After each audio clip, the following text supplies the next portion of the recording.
Bueno, bienvenidos al taller Cacao, el regalo sagrado de los dioses. El cacao es una planta que según la ciencia la han catalogado dentro de una familia muy pequeñitas de plantas que se llaman foliáceas. De estas plantas como que no hay muchas en México. Resulta que entonces eso ha hecho creer a muchos de los científicos o a los que estudian esta planta que hace 1500 años una cultura como los olmecas tuvieron que ir y recorrer muchas distancias hasta llegar a lo que hoy conocemos como Haití. En las profundidades de esa selva encontraron la planta del cacao, a la cual la trajeron en América y después empezaron a domesticar y la pudieron usar para hacer lo que nosotros conocemos. ¿Qué se hace con el cacao? El chocolate, ¿no? Entonces, pues resulta que el cacao es una planta que mide alrededor de entre 6 y 10 metros de altura aproximadamente. Es una planta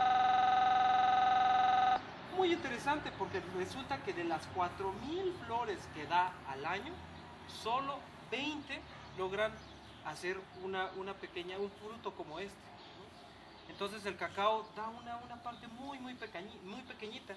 Es por eso que era utilizado como dinero en las sociedades mesoamericanas. Es como el oro. El oro ya ven que como es difícil de extraerlo, que hay que ir a las minas, que es complicadísimo, así el cacao. Por eso cuando los españoles se enteraron que era el dinero y quisieron sembrar muchos árboles de cacao para hacerse millonarios, pues todo no les resultó, porque aunque tenían muchos árboles, solo daba una cantidad muy pequeñita. Además de que el cacao es caprichoso, por así decirlo. Solo se da en hábitats que son cálido-húmedas, es decir, solo en estos lugares arriba, 20 grados hacia arriba del Ecuador o 20 grados hacia abajo. En ninguna otra condición así no puede darse el cacao, solo en esas regiones que son cálidas, húmedas, que son propicias para su cultivo. En nuestro México muchas comunidades indígenas y campesinas siguen sembrando el cacao y lo combinan con una planta muy interesante que se llama cacahuananche. El cacahuananche es una planta que se le llama leguminosa. ¿Alguien sabe qué es una leguminosa? Las semillas. Las semillas, ¿cómo qué semillas? Frijol. Como las habas, los tamarindos, exacto. Pues estas plantas resulta que son muy interesantes porque le dan nutrientes a la tierra, algo que se llama nitrógeno, que hace que necesitan las plantas para que crezcan fuertes. Por ejemplo, ustedes han visto que muchos campesinos o los abuelos llegan a sembrar siempre maíz y frijol. ¿Sí lo han visto? Sí. Ah, pues es porque el frijol le da fertilizante a la tierra que hace que el maíz pues, crezca y se desarrolle de una forma pues muy padre, ¿no? Lo mismo pasa con el cacao. El cacahuananche es una leguminosa, pero es un arbolote gigante, así que frijoles, el cual le da esos nutrientes que necesita el cacao. El cacao es una planta que ha llamado muchísimo la atención porque tiene una sustancia que se llama teobromina, la cual cuando nosotros la consumimos secreta una hormona que se llama serotonina junto con la beta endorfina. Dicen los neurólogos que cuando se combinan estas dos generan algo que le llaman como la puerta al paraíso, porque nos da mucha felicidad, porque nos ponemos muy contentos, porque nos sentimos como muy felices y mucha energía también, si es cierto. Entonces, resulta que incluso por esta situación, el cacao ha sido utilizado para muchos antidepresivos, para gente que se siente mal, se lo dan y inmediatamente se empiezan a sentir felices. Todos estos conocimientos que yo les estoy diciendo, las comunidades indígenas y las comunidades mesoamericanas, prehispánicas, ya lo sabían. Sin embargo, se lo explicaban de una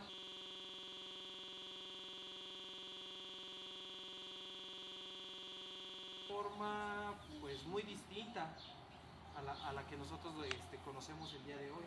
Se le explicaban de una forma, digamos que hasta más divertida y más interesante. Pero para poderles explicar esto, vamos a empezar a tratar de usar un elemento muy interesante que es el arco iris. El arco iris es un elemento que se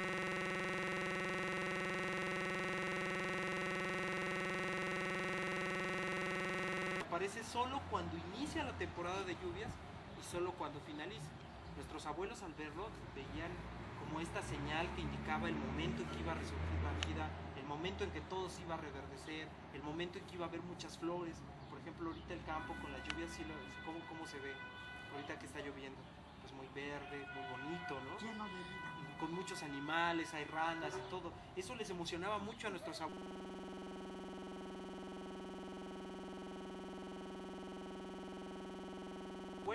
y el arco iris lo veían como esa señal. Resulta que en la actual cultura triqui creen o se habla de un dios que se llama el Yucuatui, que es una serpiente emplumada, pero todas las plumas que tienen son de diferentes colores y son los colores del arco iris. Es una serpiente como esta. Pasa. Vaya.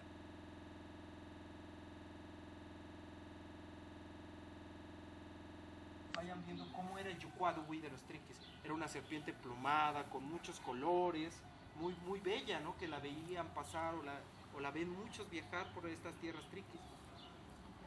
¿Qué relación tendría que ver el arco iris con esta serpiente emplumada? ¿Por qué habrán decidido ponerle los colores del arco iris a esta serpiente? Ahorita vamos a ir viendo poco a poco para descifrar esto, ¿vale?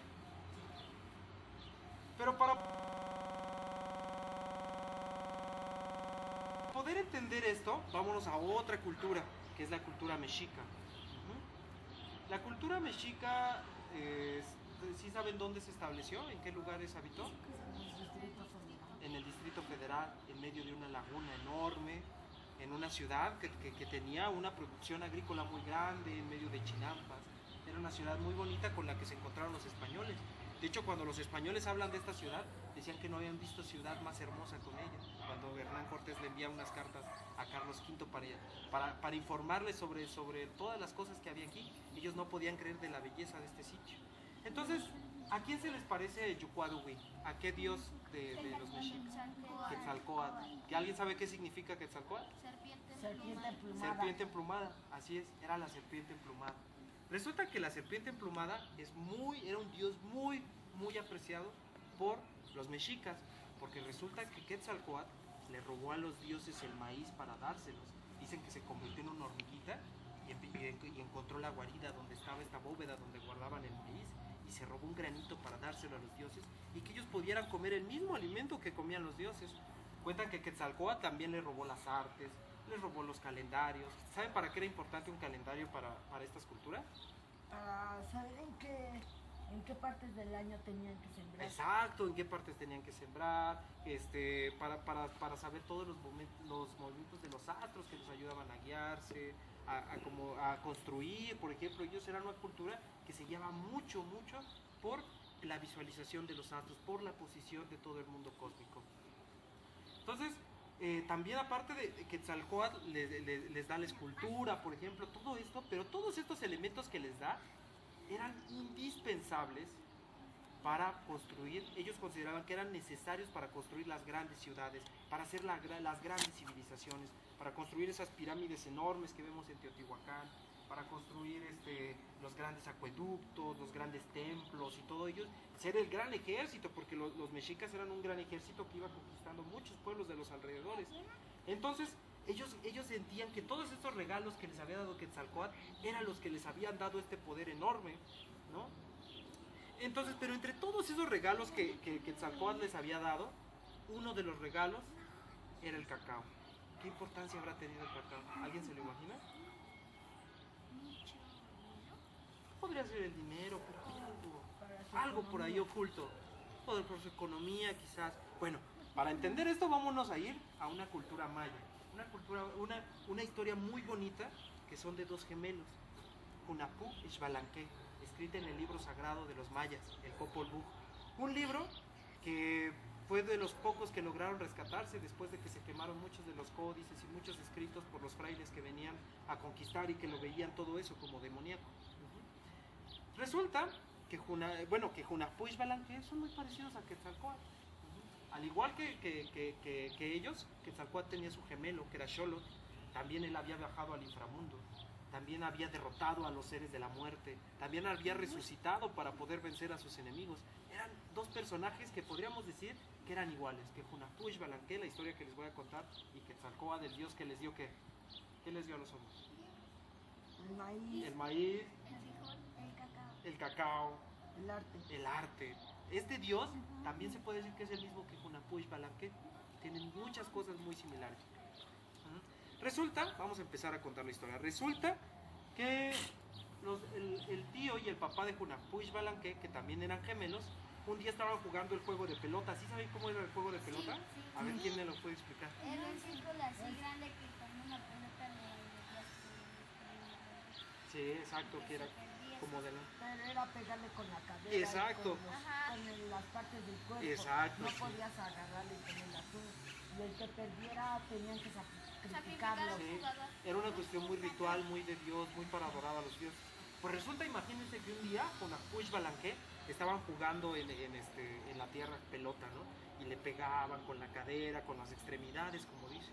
Pero adentro de la tierra había otro mundo, que era el Xibalba.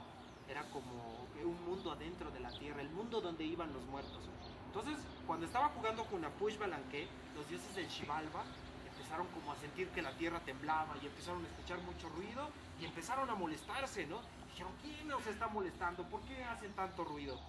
Entonces, al enterarse que era porque Hunahpu Ishbalanque estaban jugando el juego de pelota todos los días muy locamente, ellos envían a los tecolotes. ¿Sí saben qué es un tecolote? ¿Sí? ¿Cómo es?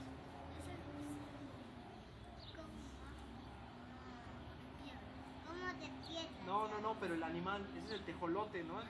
Para moler la salsa. Pero el tecolote, ¿nunca han oído que cuando el tecolote canta el indio muere? Es como un búho. Exactamente. Pues ese era el mensajero de los dioses que vivían en la tierra, de los dioses del Xibalba, del mundo de los muertos. Y les dijeron a los tecolotes, díganle a esos dos gemelos que están jugando allá arriba que vengan, que yo los reto a jugar conmigo. Entonces, pues no les quedó nada, tenían que seguir las órdenes de estos dioses y los dos gemelos que habían jugado el juego de pelota bajaron hasta el inframundo. Y en el inframundo se encontraron ríos de sangre, montañas que chocaban unas con otras, y pues llegaron con los dioses y los dioses de Xibalba les pusieron una serie de pruebas que, ¿qué creen? No lograron pasar y los mataron. La cabeza del papá de Hunahpu Ishbalanque la llevaron, le cortaron la cabeza a su papá y la llevaron a un árbol y la colgaron. Y cuentan que a partir de ese día, ese árbol empezó a dar frutos de cabeza. Muchos frutos de cabeza. Entonces ya pasó el tiempo y una de las hijas de los dioses de Xibalba, de los dioses del inframundo que los habían matado, se entera de que había ese árbol. Entonces ella tiene mucha curiosidad y va a buscarlo. Y va y ve el árbol y empieza a ver que tiene una serie de cabezas y se queda sorprendida. Pero de repente, ¿qué cree? Una cabeza le empieza a hablar y le cuenta lo que le pasó. De repente le dice que ponga sus manos así y le escupe un líquido en sus manos, un líquido blanco, y automáticamente ella queda preñada y se embaraza. Entonces cuando los dioses del Xibalba, que habían matado a esos hombres, se enteran de que su hija Ikwik estaba embarazada, pues se sienten enojados y se sienten desolados y la corren del inframundo y ella sube a las tierras de los hombres. Ella sube y muy triste y ahí encuentra a la mamá de los que habían asesinado. Ella la decide cuidar porque es su nuera, la decide proteger hasta que nacen sus dos hijos, que son gemelos, que son los gemelos cósmicos. ¿Cómo se llaman? Tuna. Es difícil, a ver quién puede.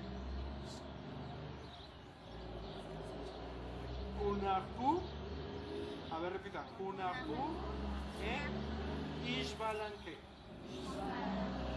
Entonces nacen estos dioses, nace Hunahpu Ishbalanque. Entonces Hunahpu Ishbalanque eran unos niños muy traviesos que incluso competían ahí con sus primos que también eran gemelos y hacían ahí una rebambaramba ahí en el mundo, ¿no? Un día su abuela, para que ellos no corrieran la misma suerte que su padre, les había escondido la pelota del juego de pelota, las coderas, todos los instrumentos para poder jugar. Pero ellos, como eran bien listos, que las encuentran. Entonces las encuentran y deciden empezar a jugar el juego de pelota. ¿Y qué creen que pasó mientras ellos estaban jugando el juego de pelota? Los dioses del inframundo se molestaron. Y Otra vez se molestaron. mandaron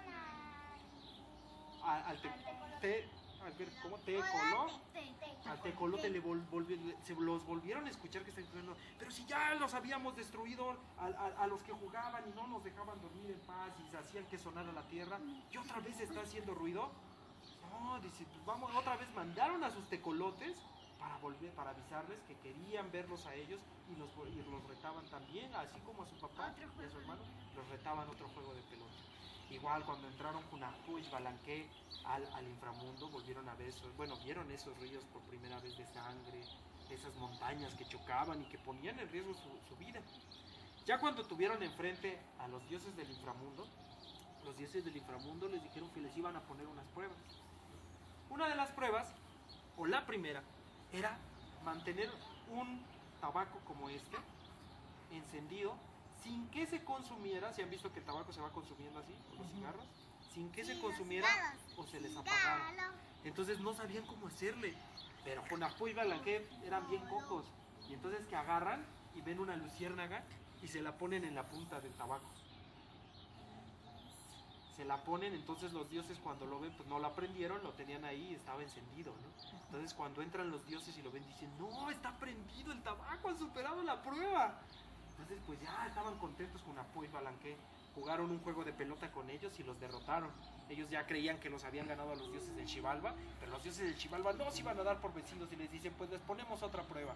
Y agarran y les dicen, pues ahora quiero que me llenen 3 jarrones de flores.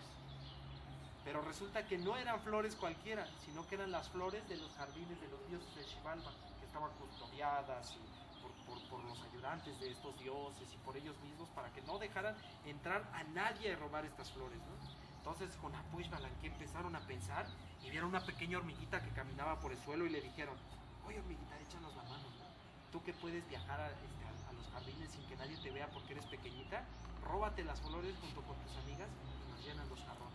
Pues las hormigas decidieron que sí y empezaron a robarles todas las flores sin que los dioses del Xibalba se dieran cuenta.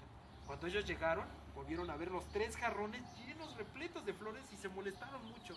Volvieron a jugar a la pelota y ¿qué creen que pasó?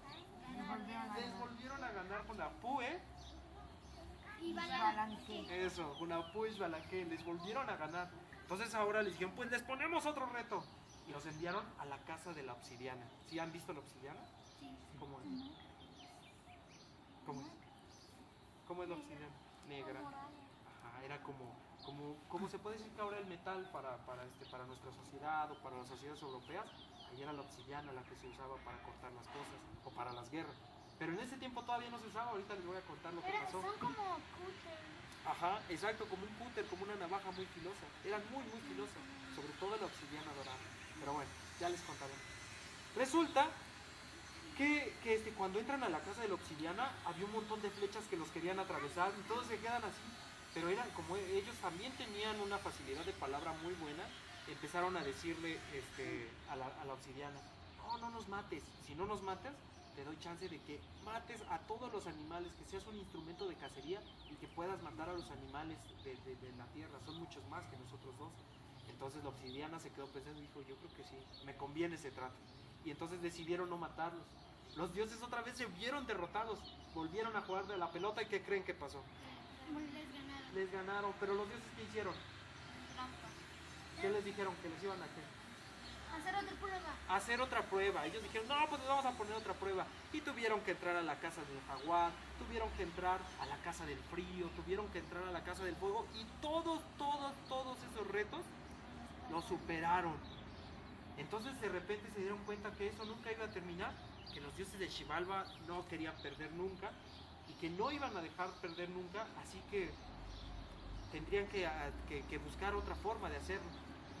Hunahpu e Xbalanque fueron a ver a los adivinos del Xibalba, a los divinos del inframundo, y le dijeron, oye, ¿cómo le podemos hacer para derrotarlos a los dioses del Xibalba? Y les dice, tienen que morir, pero no tienen que morir de la forma en la que quieran, tienen que morir de una forma particular, tienen que ser quemados, tienen que ser molidos y tienen que ser echados en agua. Al pasar eso, van a poder derrotar a los dioses. Pero dice, pero entonces ¿cómo le vamos a hacer? Y les dice el adivino de Xibalba, no se preocupen, cuando vengan los dioses del Xibalba que me digan que los quieren matar, yo les voy a decir cómo los maten, les voy a decir cómo le hagan para que para que ustedes puedan ganar. Pero no sé si hace cacao. Algo así, a eso es lo que vamos. Entonces resulta los dioses entonces cuando ellos van con los dioses, cuando los dioses del Xibalbá le dicen, pues ya, nos vamos a morir, vamos a morirnos. Entonces llegan con los dioses del Xibalbá y ellos mismos se echan al fuego, se quedan quemados. Y los dioses del Xibalbá bien contentos porque hemos derrotado a Hunahpu Ishbalanque, ahora sí ya no va a retumbar la tierra y nadie nos va a ganar, somos los más poderosos, ¿no? Entonces los queman y les dice, ¿y ahora qué le hacemos a sus cenizas? Y les dice el adivino, después de quemarlas quiero que muélanlas para que nunca vuelvan a vivir estos gemelos preciosos. Entonces ya agarran y las empiezan a moler y les dice, al último échenlas a un río, dice, para que ya desaparezcan por completo. Entonces ya los dioses del inframundo agarran, las muelen y después las avientan en un río. Pero cuando ya están en el río las cenizas de Hunahpu Ishbalanque, estos se convierten en peces y se van nadando así en el río hasta llegar otra vez arriba, a la parte de los hombres. Y ahí renacen, vuelven a renacer, se vuelven a convertir, pero se convierten ahora en dioses. Renacen pero convertidos en dioses, resucitan pero ya con sus plumas enormes y muy fuertes y como alguien invencible, ¿no? Ya estando ahí dicen, no, pues ahora sí, ¿qué creen que iban a hacer Hunahpu Ishbalanque? Pero esta vez ahí sí iban a vengar de quién? De los dioses y el De los dioses del inframundo. ¿Cómo se llamaba el inframundo? infierno. No, acá en Mesoamérica. ¿Cómo les dije? El Xibalbá. Entonces van a derrotar a los dioses del inframundo, ya con todo, imagínenselos así todos poderosos y fuertes y demás, van a derrotarlos, y ustedes ¿qué creen que pasa? ¿Qué? Les ganan a los dioses del inframundo, les ganan a los dioses del Xibalbá de una forma muy inteligente. Y ya cuando los matan, vuelven al árbol de las cabezas donde está, ¿qué estaba ahí? Su papá. Su papá, la cabeza de su papá. Y en él agarran y se convierten los dos, tanto Hunahpu Ishbalanque se convierten en changuitos, en los monos arañas, ¿sí los han visto? Ajá. Son como muy alargados y tienen colita y andan de árbol en árbol.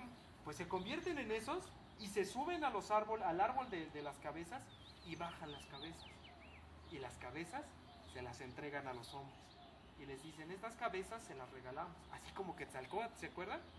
Que les roba el cacao a los dioses, que también les roba las cabezas a los dioses y se las entrega a los hombres.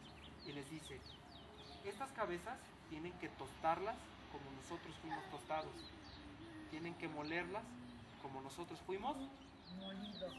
y tienen que echarlas en agua como nosotros fuimos Echarlos en agua. echados en agua. Entonces, y solo así, y así si hacen eso con estas cabezas que nosotros les estamos dando de este árbol, con esta fruta de este árbol, van a poder renacer como nosotros, renacir o resucitar, resucitamos. Entonces, ¿qué creen que era ese fruto que les dio que eran las cabezas? Era el cacao. Entonces resulta que el cacao ayuda para renacer, lo veían como un instrumento para renacer, para volver a la vida, para tener fuerza, como Hunahpu Ishbalanque, estos hombres que se habían convertido muy en estos fuertes dioses.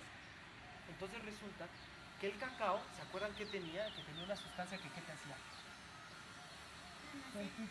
Sentirte bien, sentirte feliz, con mucha energía. Pues eso era lo que se referían los mayas. ¿Ya vieron cómo sí sabían? Lo mismo que ahora la ciencia, pero ellos lo explicaban de otra forma. Entonces ellos decían, con esto, si ustedes hacen todo esto, van a crear el chocolate. El chocolate. Y con eso van a tener esa fuerza para construir las grandes pirámides, los grandes templos, las grandes ciudades, un gran ejército, ¿no? Por eso era importante el chocolate. Pero bueno, vamos a volver a descifrar nuestro dilema inicial. El arco iris. ¿Sí se acuerdan? Sí. ¿Sí? ¿Qué relación tendría el arco iris con el cacao? ¿Se acuerdan el dios, el Yucuatwi, que tenía las plumas y que era el señor que había regalado ¿cómo se llama? El cacao. ¿Por qué? ¿Qué relación tendría el arco iris con el cacao? ¿Por qué lo tenía el señor Quetzalcóatl que se los había regalado? Porque el arco iris era la señal de que ya lo podían sembrar. Algo así. ¿Qué dijimos que el arco iris indica? Vida. El renacer de la vida. Que ya todo se pone verde. Claro, el renacer de la fuerza. Y cuando tomamos cacao, ¿qué pasa? Rena. Renacemos. ¿Como quién? Como. Como, toda vez, a ver si lo pueden repetir. Junafu. Isbalangués. Exacto. Entonces el arcoíris eran dos elementos de renacer, de volver a la vida. Y eso era lo que significaba el cacao para los hombres.